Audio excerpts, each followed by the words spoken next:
자, 이어서 판결의 이면을 들여다보는 시간, 판결남 KBS 법조팀 백인성 법조 전문기자 나왔습니다. 안녕하십니까?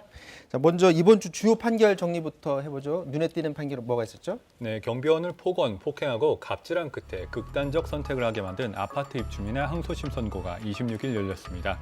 항소심에서도 징역 5년 선고됐고요. 27일에는 의료기기업체 직원을 수술에 참여시킨 의사들에게 집행유예가 선고됐습니다. 서울행정법원은 오늘 경희고와 한대부고의 자사고 지위를 유지하라고 결정을 했고요. 서울 8개 자사고가 이번 소송으로 모두 자사고가 승리했습니다. 지금 저 26일 경비원 폭행 신모 씨 항소심 저게 제 기억으로는 감금하고 폭행하고 해서 스스로 그 극단적 선택을 했던 그 사건 얘기하는 네, 것 같은데 맞습니다. 이게 1심과 같이 5년 그대로 지금 확정이 된 사건이잖아요. 네, 그렇습니다. 어떤 사건이 다시 한번 시청자분들께 좀 설명해 줘야 될 것 같아요. 간단하게 설명드리겠습니다. 이 주민 신모 씨가 강북구 아파트에 살고 있었는데 거기 경비원으로 일하던 최희석 씨에게 폭언과 폭행을 한 사건이었습니다. 자신의 차가 삼중 주차가 돼 있었는데요. 이 차를 그 경비원분이 손으로 밀었다는 이유로 폭언과 폭행을 퍼부었고요. 경비원분이 이 경찰에 신고를 하자 이것을 왜 신고를 했냐 이렇게 보복 목적으로 화장실에 가두고 보복 폭행한 혐의도 받았습니다.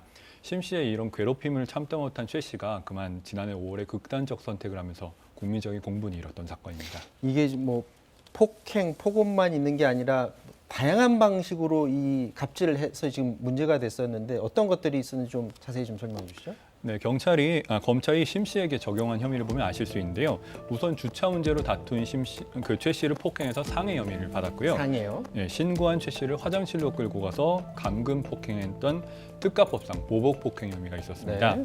또 사표를 내라고 한 강요미수, 문자로 협박한 혐의, 최 씨를 허위 고소로 무고한 혐의 등을 받았습니다. 재판부는 심 씨의 집요한 괴롭힘에 이 최 씨가 사직을 할 수 없는 상황에서 엄청난 정신적 고통을 받고 그 일상적인 생활을 영위할 수 없다고 봤습니다.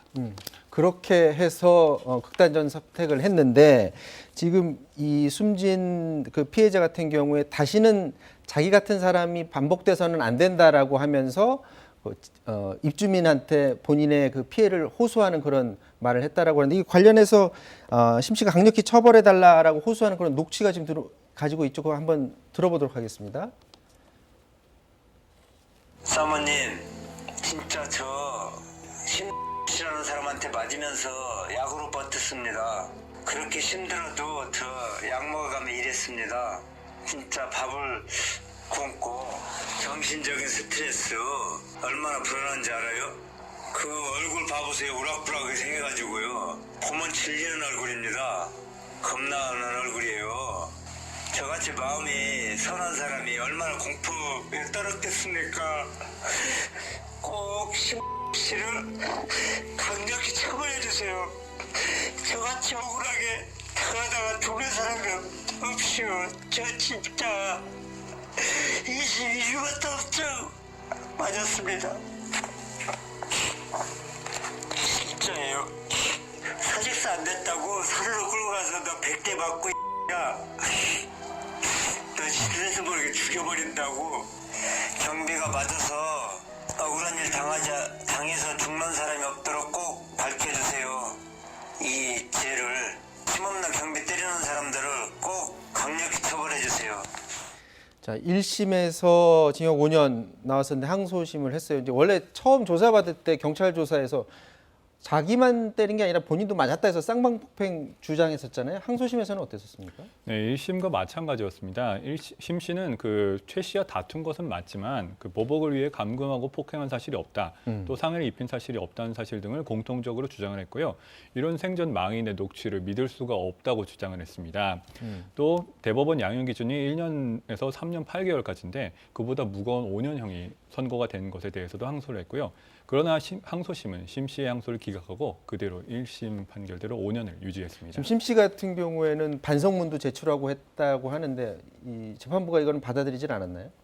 이렇게 유죄 증명이 좀 많은 사건에서는 통상 공소 사실이랑 증거를 모두 인정하고 네. 그 반성문을 제출하거나 뭐 합의를 시도하거나 하는 식으로 선처를 구하는 경우가 많은데요. 이 반성문이 이 과정에서 잘못을 인정하고 선처를 구하는 내용이 대부분인데 그 심 씨는 그렇지 않았던 것 같습니다. 그럼 반성문이 아니네요. 그러면. 네, 언론이 보도한 CCTV가 편집된 것이다. 혹은 뭐 코뼈를 부러뜨린 게 없다. 뭐 이런 식으로 자신의 그 주장을 굽히지 않았던 것으로 보이고요. 이걸 두고 재판부는 현재 상황 책임을 남에게 전가하고 있다면서 반성문을 내긴 했지만 실제로는 반성이 없다는 심증을 강하게 가졌던 것 같습니다. 자, 이게 올해 초에 그 근로복지공단이 고 최혜적 씨의 죽음을 산재로 인정했다라는 부분. 그렇지 않아도 이 경비 노동자들이 굉장히 과로에도 시달리고 또 갑질에도 시달리고 있는 그런 현실 보도들이 많은데 의미 있는 그런 결정이었던 것 같아요. 네, 그렇습니다. 사실 주민 갑질이라고 하지만 그 경비원 분들한테는 직장 갑질이나 마찬가지거든요.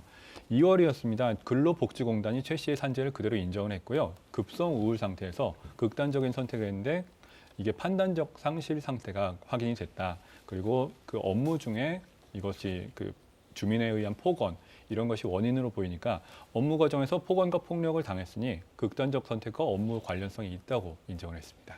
자, 판결 하나 더 보도록 하겠습니다. 가끔 이제 사건 사고 뉴스에서 보면 의사가 집도를 안 하고 뭐 예를 들어서 간호사가 집도를 한다든지 아니면 의사가 집도를 하고 있는데 의료업체에서 와서 같이 도와준다든지 이런 뉴스들을 전하곤 했었는데 관련해서 비슷한 판결이 있었던 것 같습니다.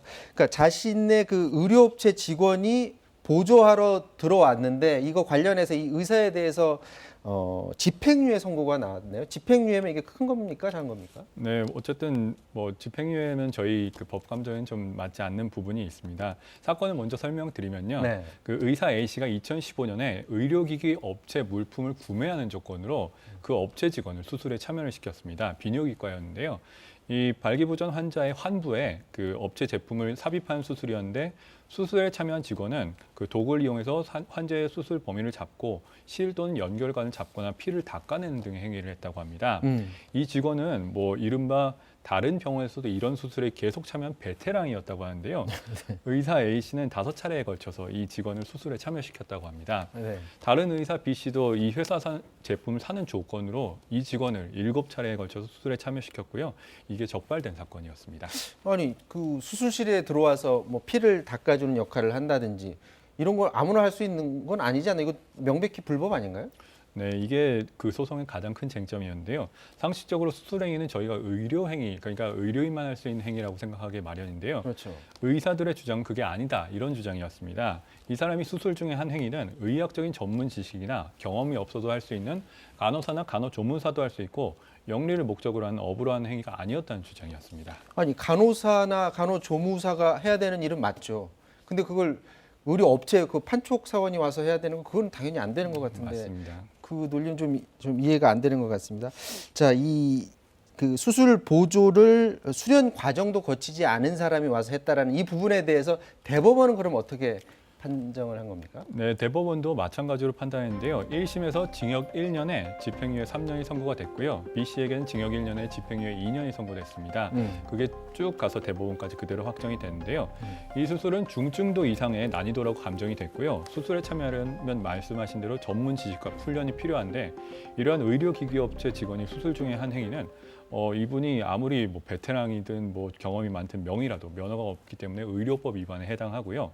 공통적으로 이게 유죄가 인정된 사건이었습니다. 그러니까 이 사건 때문에 누군가가 그 환자가 피해를 입었다든가 뭐 치명적인 어떤 수술에 문제가 있다든가 그랬던 사건은 아닌 거죠. 판결문에는 그 부분까지는 적시가 되지 않았고 환자들이 그 일반적으로 의사에게 수술을 받는 줄 알았지만 뭐 의료기기업체 그 분이 들어와서 수술할 줄은 몰랐지 않습니까? 네. 정상적으로 돈을 지불한 것에 대해서 이런 문제가 있다고 판단을 했습니다. 아니, 그렇기 때문에 만약에 저러다가 큰 의료 사고가 났으면 네, 그렇죠. 누가 책임을 지느냐 부분이 굉장히 궁금한데 그래서 집행유예가 그래서 너무 낮은 것 아니냐라고 생각이 들기도 하는데요.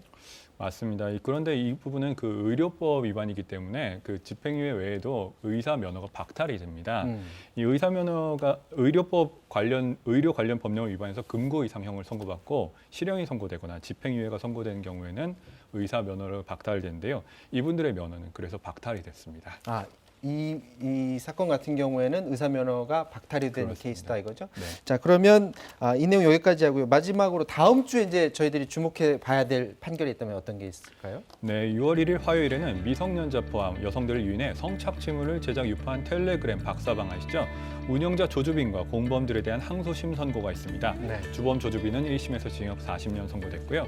4일 금요일에는 1심에서 징역 2년 6개월을 선고받은 김은경 환경부 장관의 이른바 환경부 블랙리스트 의혹 사건 항소심이 시작이 됩니다. 같은 날 총선에서 허위 내용을 유권자들에게 알려 공직선거법 위반 혐의를 받는 홍철호 전 의원의 항소심 선고도 있습니다. 자, 판결남 여기까지 하도록 하겠습니다. 법조팀 백인성 법조 전문기자였습니다. 수고했습니다.